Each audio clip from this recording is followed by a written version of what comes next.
All right, Erica. So tell me a little bit about yourself and your role at Notre Dame. Yeah, so my name is Erica Mendelson. I am a talent acquisition associate at the University of Notre Dame. We currently have one sourcing specialist who kind of just focuses on, you know, finding people for us or helping us with those really tough roles that are very niche to the university. We also have seven other recruiters, and we're currently hiring an eighth. So we have a pretty big team. But just in the last year, the university had 22,000 applications.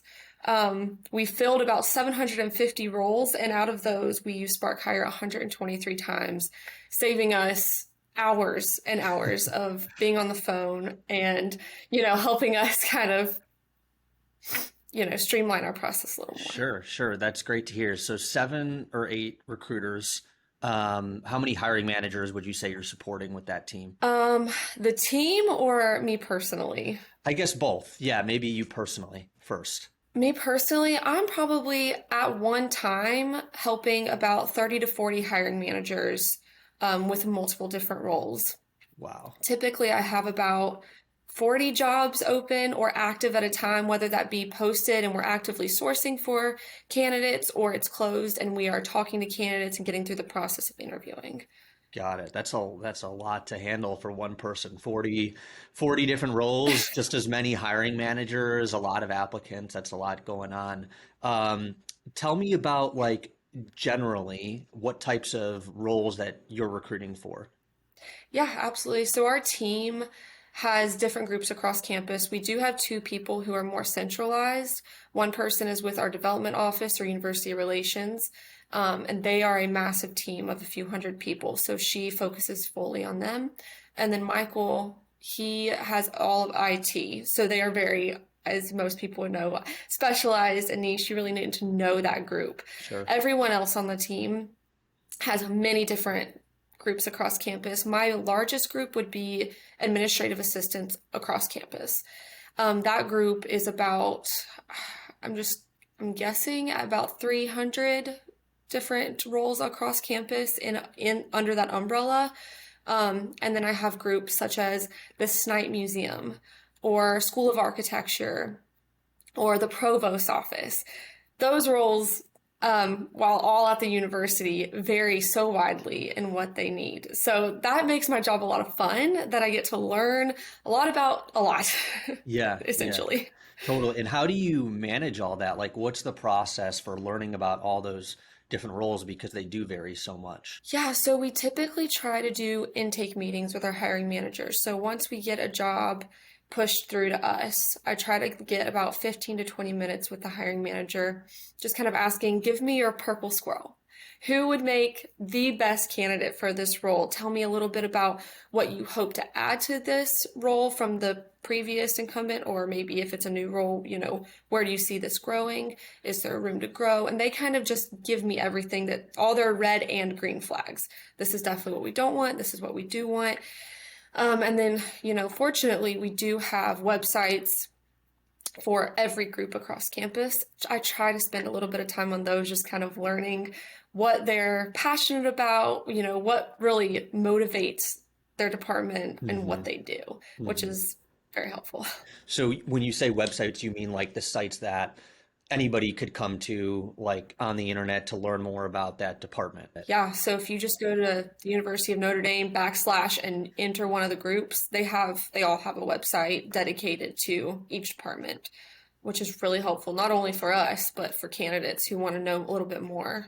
Sure, sure. And yeah, for you, I mean, you have to, I mean, when you're covering that wide of a range, you have to know what the department does, what current things that they're working on, maybe some things related to their values versus a different department, what's important to them. So, certainly a lot to manage. And in those intake meetings with hiring managers, are you also coming up with any type of interview kit or the questions that you want to ask, or is that kind of part of the red flag, green flag discussion? So, we typically talk about that once the job's closed and we kind of look at what our candidate pool looks like. Hmm. And then that we say, if somebody's moving from Texas, we want to make sure that they know that this is not a remote job, or, we need them on campus or whatever it may be. And that's how we build our question sheet of, what to ask the Sure. candidates based on, what our pool looks like.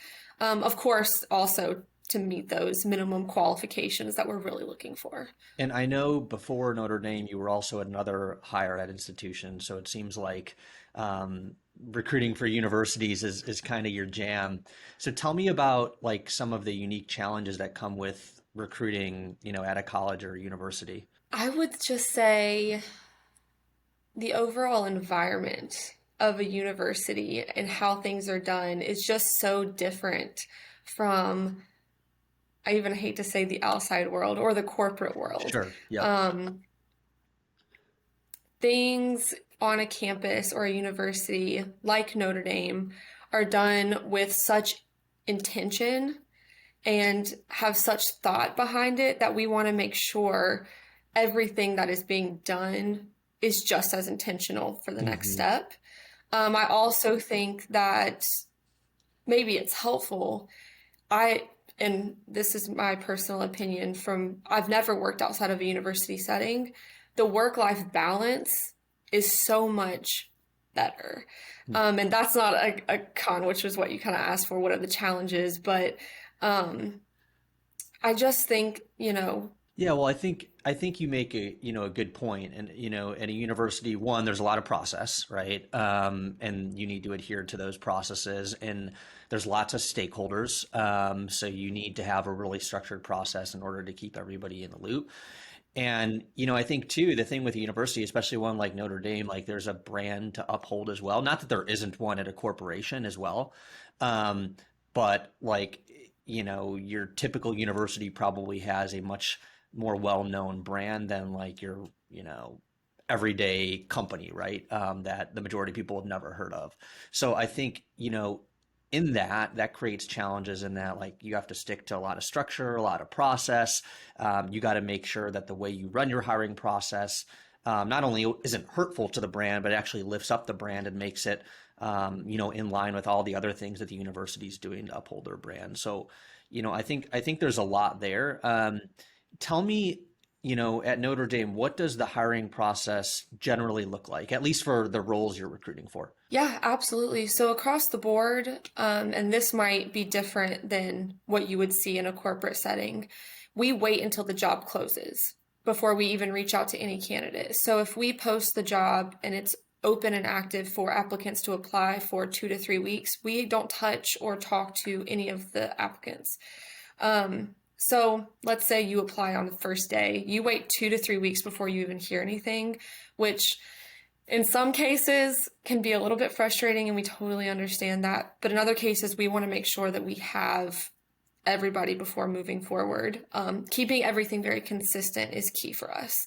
We want to make sure that we have everything streamlined and consistent for every candidate.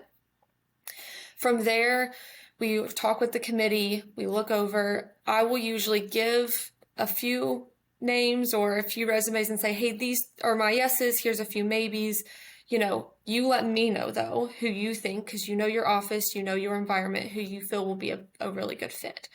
From there, we do spark hire. So I tell them, throw in everybody. It's 3 to 5 minutes of listening to them truly articulate why they want this job, why they think they would be a good fit, why this career change.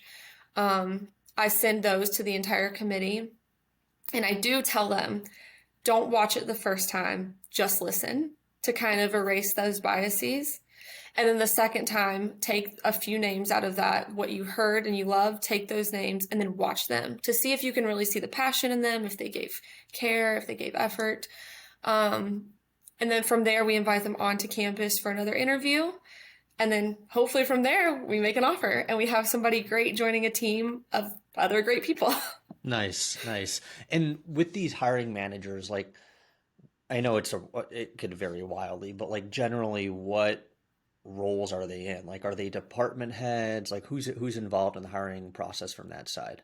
Yeah, so the committee and the managers really can vary across the board.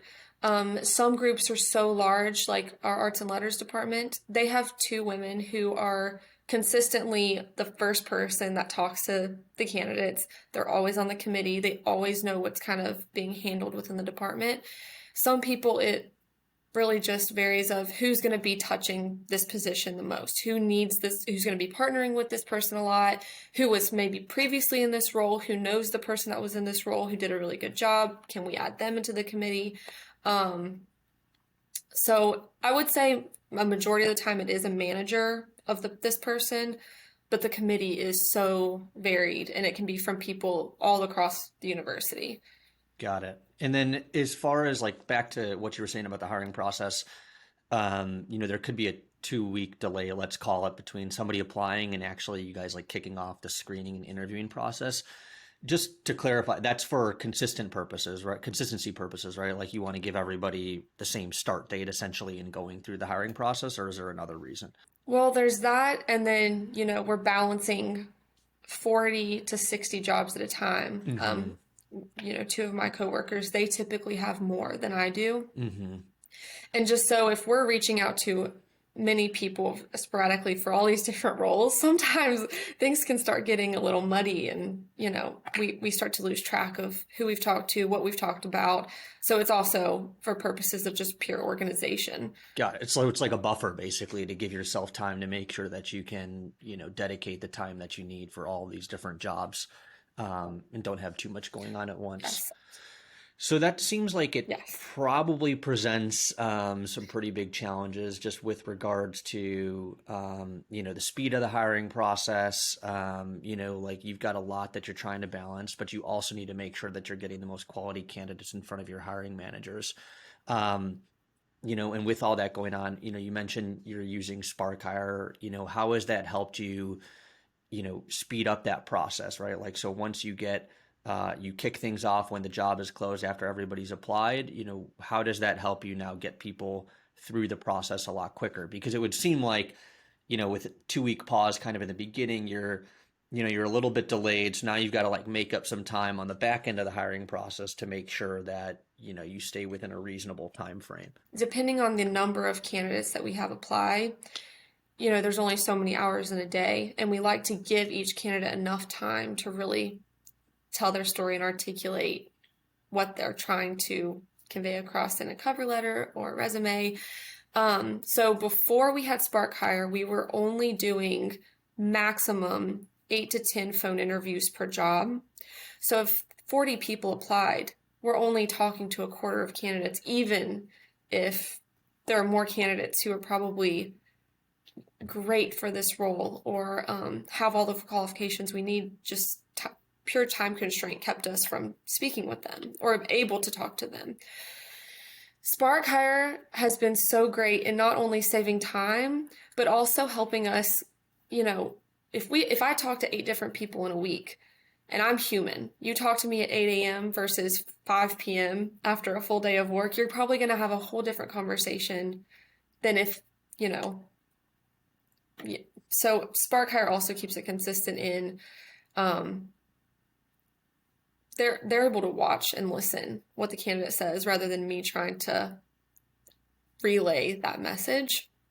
So on top of saving hours of time on the phone and able to include more high quality candidates, we're also keeping it consistent for the candidates and the hiring managers of what story we're telling on our side.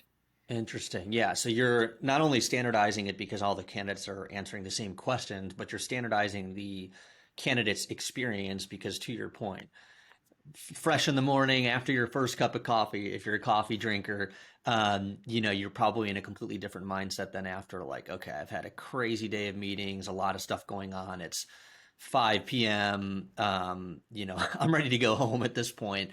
Candidate is probably getting a different version of the recruiter, just based on that. So it's standardizing the candidate experience there.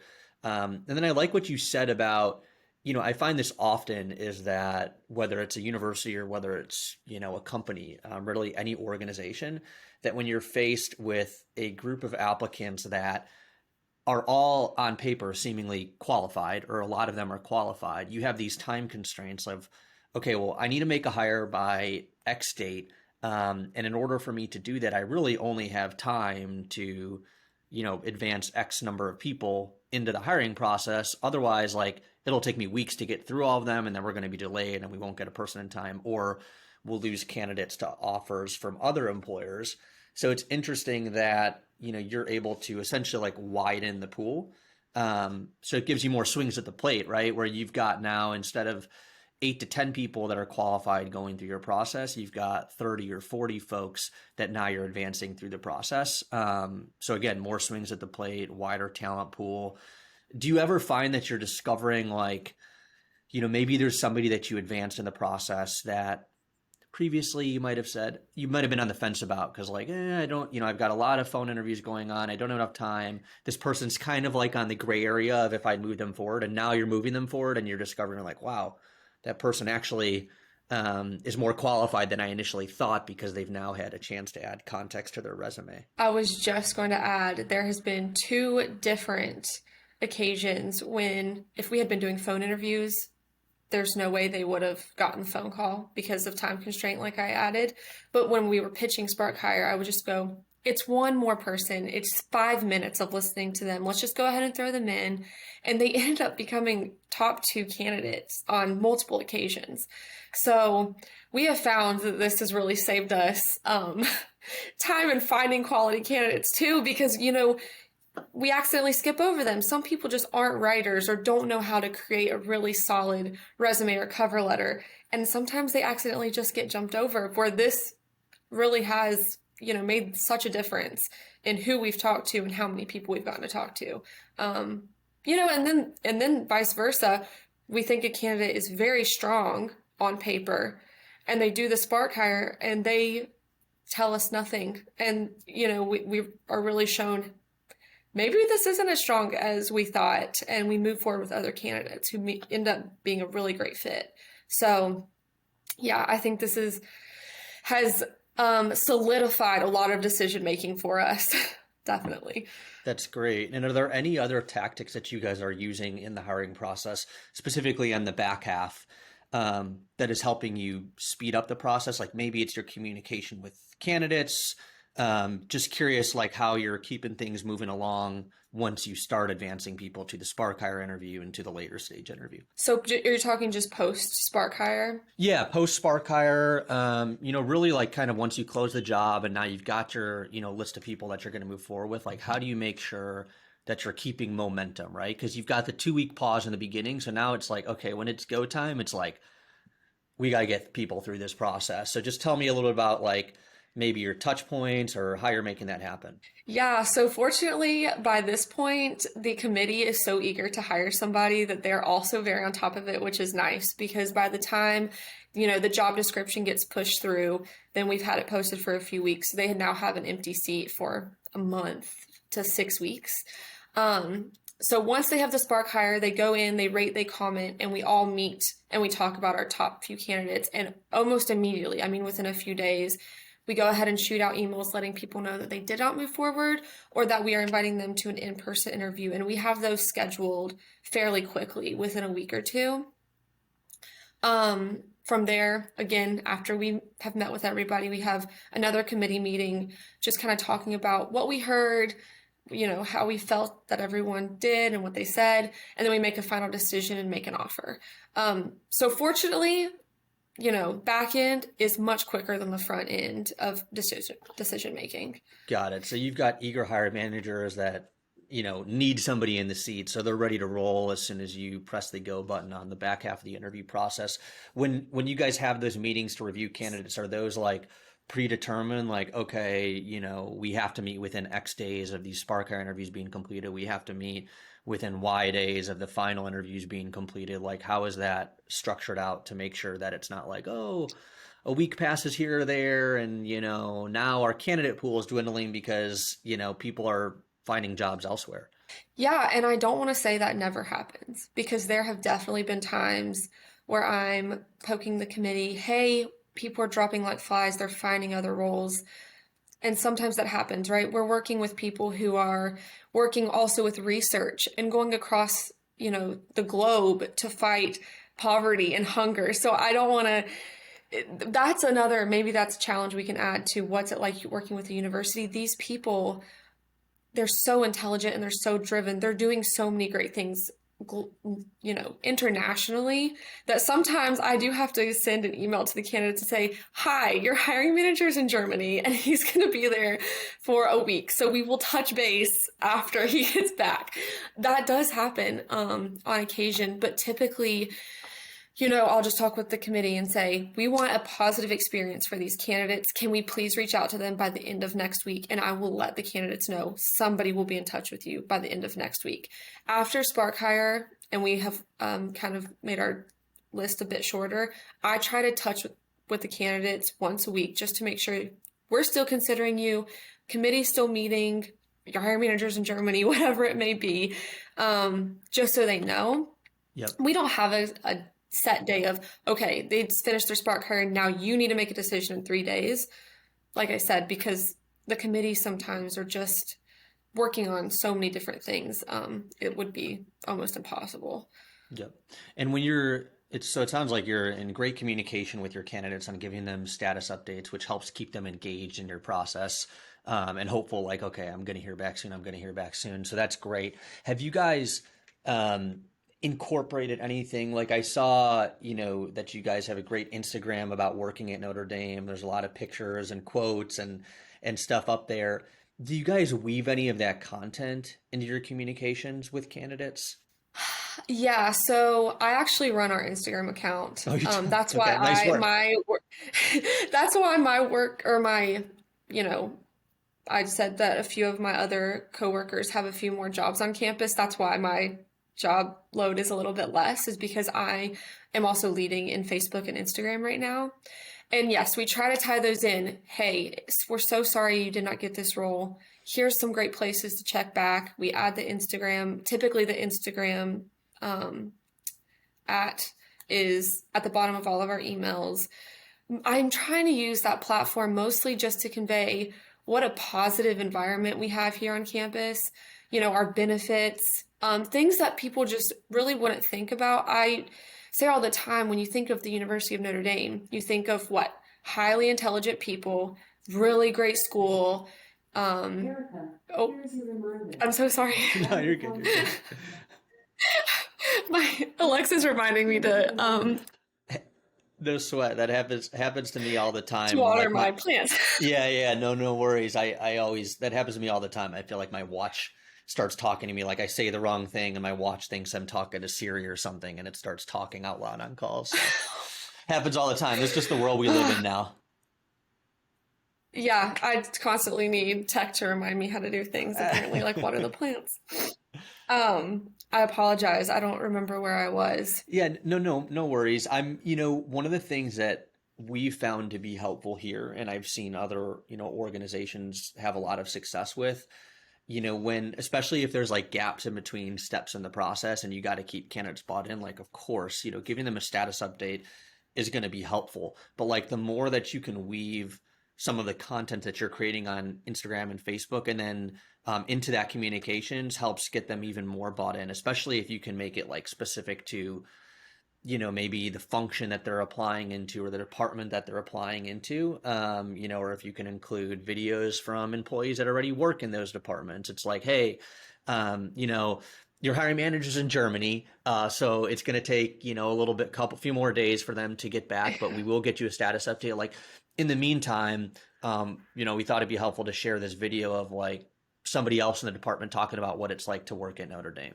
Boom, you send the link to the Instagram and then they're scrolling through the rest of your content. Absolutely. And, out of the last 2 years, 566 of our applications referred back to Facebook or Instagram as their referral point, and 91 of those people were hired.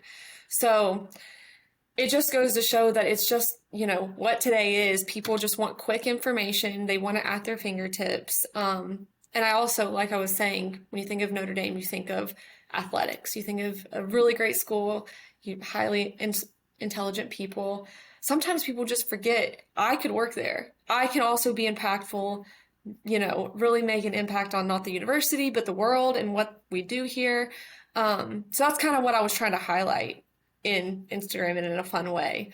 So yeah, hopefully that comes across. Yeah, no, that's amazing that you guys have attributed that many applicants and hires to those sources. And I think it tells you that, like, there's a lot of value in posting that type of content and in places where your candidates already are.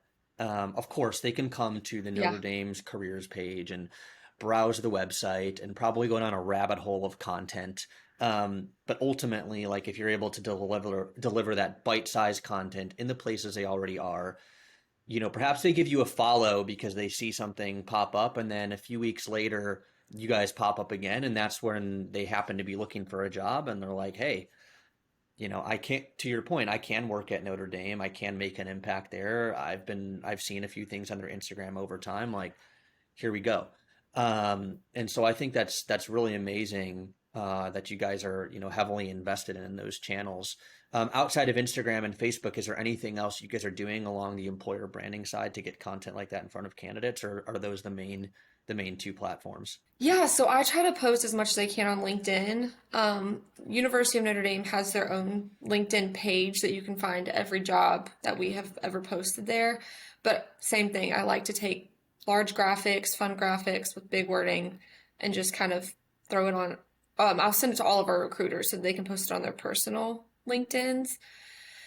Um, we also post on a ton of job sites, but one of my favorite ones is called Irish Compass. It's for Notre Dame alum, and it's for any Notre Dame alum. I mean, people who've graduated 30 years ago to people who have graduated just this past December. They're added to this community, and we post our jobs that have bachelor degree minimum, because all of the people that Of are course. alumni have Yeah. a bachelor's degree or something more. And it just is really cool, almost like LinkedIn, where if they're interested in coming back and working for their alma mater, or, they just never thought about working at the university, can be notified, hey, you just graduated with your accounting degree. We have an accounting position that's for, new beginners or whatever, newcomers. Why don't you apply? And I feel like that is a really unique tool that Notre Dame has that we can utilize, especially looping around back to our alumni and kind of helping them feel more tied into the university in a different way. 100%. Yeah, I didn't even think about that. That's huge that you have that. It's like a talent pool just sitting there with people that have a certain degree and they're coming from Notre Dame. Like that's something that I think is very unique to university that, companies don't have, an alumni network of people that study there, right? That they could just tap into and Right. constantly market, open roles to. So I think that's awesome. So you guys are posting like similar stuff that you're doing on LinkedIn and Facebook, but it's just more targeted since you essentially, know who all these folks are. Absolutely. That's great. That's great. So tell me a little bit about like what are the goals for you guys like this year? What are some of the things that you guys are trying to improve upon? Yeah, absolutely. So we're constantly trying to better our process, right? Like I said, the front end can be a little bit slow. So we're working on that. We just got a new VP, Heather Christofferson. She's unbelievable. She has these big dreams for human resources as a whole, not just the talent team, that I think is going to be very innovative in not just the university setting, but talent and HR across the market. Um, I think, one thing we really want to look into is being more creative in how we're touching candidates globally. So, people in Indiana, people who live in South Bend, they know Notre Dame. They grew up going to Notre Dame games. They grew up, visiting the campus. They know and they want to work here. Like I said before, we're trying to touch those people who maybe never even heard of Notre Dame, but have the talent and the drive and the skill and the ambition that we want here on campus. I think that's going to be one of our big goals. And then just filling more positions. We're seeing a growth on campus of, admin assistants on campus. They're no longer just the typical secretary that you think of. They are really driven people who are maybe running these really crazy events for VPs and provosts and deans, or they're also helping with research. So they're not just admins, they're people who, are helping organize mass events for campus that we invite really notable people to. So I think also growing in those aspects and making sure that people know you're not stuck in this bubble. We're a super creative group. We're a super creative university. We want you to grow professionally. And I think that that's a story that we really are going to try to tell within the next year. Just heavy communication. That's great. And then just tell me a little bit about like what technologies are you using. We've talked about SparkHire, but are you guys using an applicant tracking system as well? So our ATS right now is people admin. We also use Skill Survey to help streamline our reference tool. Are you familiar with Skill Survey at all? Yeah, yeah, for sure. Yeah, so it's just a anonymous survey to references for candidates, and we feel we get really, really great feedback from those. They're easy to read, and we can share those with committees quickly. So the time on those takes about 2.5 days, whereas calling references takes a week to get in touch with them and then have time to have those conversations. People admin help us kind of organize, our jobs. Our managers seem to like it, and it's easy for them to get into. So we allow hiring managers to help create the job posting. We want them to really use their words in selling this. We do give them a template just to kind of zhuzh it up, because we get a lot of feedback of, we learned so much just in the job description. We felt like we didn't even need to look anything up, which is what our goal is. We want, like I said, communication. We want them to know what they're getting into. I'm trying to think. Those are our main tools. We also use, Hire Easy for sourcing. Like I said, we have a sourcing specialist. Her role is if we have a really tough role that we're just not filling, or we're not getting the candidates we thought, she's a rock star at finding those purple squirrels and having them, just have the conversations of coming to Notre Dame, which is great. Nice. So yeah. So if I had to sum it up, first of all, I think you guys are doing a great job, but it sounds like we just talked about, you've got nice tools and technology in place to really streamline the process from everything from sourcing to interviewing to reference checks, which helps speed things up along the way, because it sounds like you're able to do between SparkHire and the reference checks a lot of things asynchronously, which helps cut days, if not weeks, from the process for you guys. We talked about in the beginning, a strong hiring manager intake. So all about the role, all about the department. So when you're speaking with candidates or putting out marketing communications about the roles, everything that you're trying to sell. And then you guys, have a strong hiring manager feedback loop, which is really important as well. So as you get through those stages, you're making sure that hiring managers are getting back to you quickly. You're staying in touch with your candidates throughout that process, and that speeds things up. And then I think, the really awesome thing that it sounds like you guys are doing an amazing job of is just the content that you're putting out to not only broaden your reach to pull people in, and to your point, maybe educate some folks that Notre Dame even exists and there's opportunities here, or to alumni that, hey, why have I never thought about like going back to the school I went to work?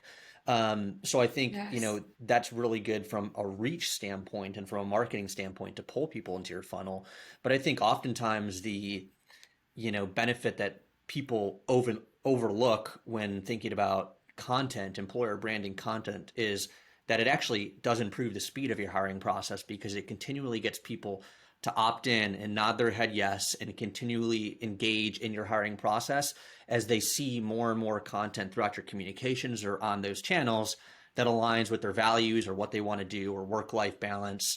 And so that helps them be more motivated as they're going through your process and just approach the process with more excitement. So sounds like you guys are doing some awesome stuff. I'm really impressed. It's obviously been great working with you guys as well. And we definitely appreciate that support. And I appreciate you coming on. Is there anything else you'd like to add, or did I miss anything on the summary? I feel like, we covered a lot about your hiring process and all the awesome things you guys are doing. Well, first I want to say thank you. I really appreciate you saying all those kind words about us and our team. Thank you. We work really hard on everything we do. Very intentionality, but no, we love SparkHire. We thank you and your team for always being there if we have any questions. So I appreciate you inviting me to do this. Of course. Well, thanks so much.